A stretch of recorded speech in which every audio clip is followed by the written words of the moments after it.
ವಿಮಾತಿರ ನ್ಯೂಸ್ಗೆ ಸ್ವಾಗತ. ನಾನು ಲಕ್ಷ್ಮೀ ಬಾಗಲಕೋಟಿ. ಬಿಜೆಪಿ ಏನು ಸಂಬಂಧ ರೀ? ಈಗ ಹೋದ ಸಲ 2019ರಾಗ ಯಾರ ಮೈತ್ರಿಯ ಎಂ ಪಿ ಅವರು, ಯಾರ ಮೈತ್ರಿ M P? Congress JDS M P. ಈಗ ಅದನ್ನು ತನಿಖೆ ಮಾಡೋರು ಯಾರು? ಕರ್ನಾಟಕ ಸರ್ಕಾರ ಯಾರ್ದೈತಿ? ಅವರು ಪರಾರಿ ಆಗಲಿಕ್ಕೆ ರಾಜ್ಯ ಸರ್ಕಾರ ಮಕ್ಕೊಂಡಿತ್ತ? ಇದು ವ್ಯವಸ್ಥಿತವಾಗಿ ಈ ಪ್ರಕರಣ ಮುಚ್ಚಬೇಕನ್ನುವಂಥದ್ದು ಕೆಲವೊಂದು ಅಡ್ಜಸ್ಟ್ಮೆಂಟ್ ರಾಜಕಾರಣಿಗಳ ಉದ್ದೇಶ ಇದೆ. ಈ ರಾಜ್ಯದಲ್ಲಿ PSI ಹಗರಣ ಆಯಿತು. ಏನಾಯಿತು? PSI ಹಗರಣದ ಏನಾದರೂ ಹೊರಗೆ ಬಿತ್ತಾ? ಅದೇ ಆ ಗಾಂಜಾ ಅಫೀಮ್ ಸಿಕ್ಕಿದ ತಳಿ ಸಿನಿಮಾ ನಟಿಯರ ಮನಿ ರೇಡ್ ಆಯಿತು. ಅವ್ರ ಮೊಬೈಲ್ ತೊಗೊಂಡ್ರಿ, ಅದ್ರಾಗ ಯಾವ ರಾಜಕಾರಣಿ ಮಗ ಇದ್ದ ಅನ್ನುವಂಥದ್ದು ಬಹಿರಂಗ ಆಯ್ತಾ? ಅದನ್ನು ಮುಚ್ಚಿ ಹಾಕಿದ್ರಿ.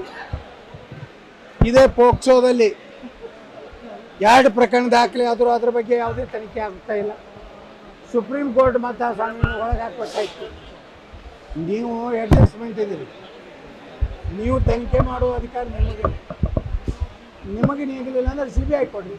ನಾವು CBI ಡಿಮಾಂಡ್ ಮಾಡಕತ್ತಿ, ನೀವು ಕೊಡ್ತಾ ಇಲ್ಲ ಅಂದರೆ ಕೇವಲ ಚುನಾವಣೆಗಾಗಿ ಇಂಥವು ಕೆಲವೊಂದು ಮಂದಿ. ನಾನು ಮೊದಲೇ ಹೇಳೀನಿ, 2 ಫ್ಯಾಕ್ಟ್ರಿ ಅದು ಈ ರಾಜ್ಯದಲ್ಲಿ. ಈಗ ಒಂದು ಫ್ಯಾಕ್ಟ್ರಿ ಹೆಸರು ಕುಮಾರಸ್ವಾಮಿ ಅವ್ರು ಹೇಳ್ಯಾರ, ಇನ್ನೊಂದು ಫ್ಯಾಕ್ಟ್ರಿ ಹೆಸರು 8ನೇ ತಾರೀಕಿಗೆ ನಾನು ಹೇಳ್ತೀನಿ.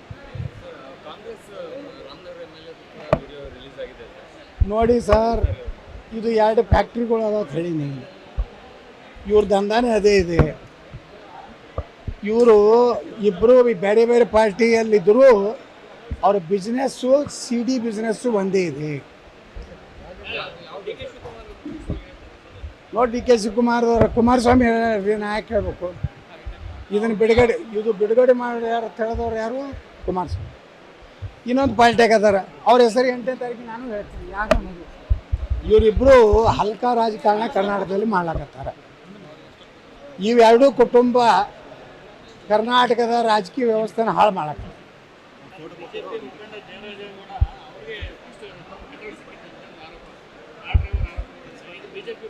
ನೋಡ್ರಿ, ಯಾವುದು ತನಿಖೆ ಆಗಬೇಕು. ಯಾರು ಅದನ್ನ ಪೆಂಡ್ರಾವ್ ಹಂಚಿದ್ರು ಅನ್ನೋದು ತನಿಖೆ ಆಗಬೇಕು. ಆದರೆ ಅದನ್ನೆಲ್ಲ ಮಹಿಳೆಯರ ಒಂದು ಇದು ಇರೋದ್ರಿಂದ ಗುಪ್ತವಾಗಿ ಇಡಬೇಕು. ಆದರೆ ಉದ್ದೇಶಪೂರ್ವಕವಾಗಿ ಈ ಚುನಾವಣೆಗೆ ಬಳಕೆ ಮಾಡ್ಕೊಳ್ಳೋಂಥ ಬ್ಲ್ಯಾಕ್ಮೇಲ್ ಇದೆ. ಇದು ಕೇವಲ ಏನು CD ಬಿಡುಗಡೆ ಮಾಡ್ತೀನಿ ಅಂತ ಭಯಪಡಿಸಿ ಅವ್ರು ತಮ್ಮ ಚುನಾವಣೆಯಲ್ಲಿ ಆ ಕುಟುಂಬದ ಹೆಸರು ಹಾಳು ಮಾಡುವಂಥ ಕೆಲಸ ಮಾಡ್ತಾರೆ. ಮೊದಲೇ ಅದನ್ನು ಬಿಡುಗಡೆ ಮಾಡಬೇಕಾಗಿತ್ತಲ್ಲ. 2,500 CD ಇದ್ದರೆ 1 ವರ್ಷದಿಂದ ಮಾಡಬೇಕಾಗಿತ್ತು. ಕಾಂಗ್ರೆಸ್ JDS ಅಧಿಕಾರ ಇದ್ದಾಗೆ ಬಿಡುಗಡೆ ಮಾಡ್ಬೋದಾಗಿತ್ತು. ಈಗ ಯಾಕೆ ಮಾಡ್ತಾ ಇದ್ದಾರೆ? ಚುನಾವಣೆ ಸಲ. ಮತ್ತಷ್ಟು ಸುದ್ದಿಗಾಗಿ ನೋಡ್ತಾ ಇರಿ ವಿಮಾತಿರ ನ್ಯೂಸ್.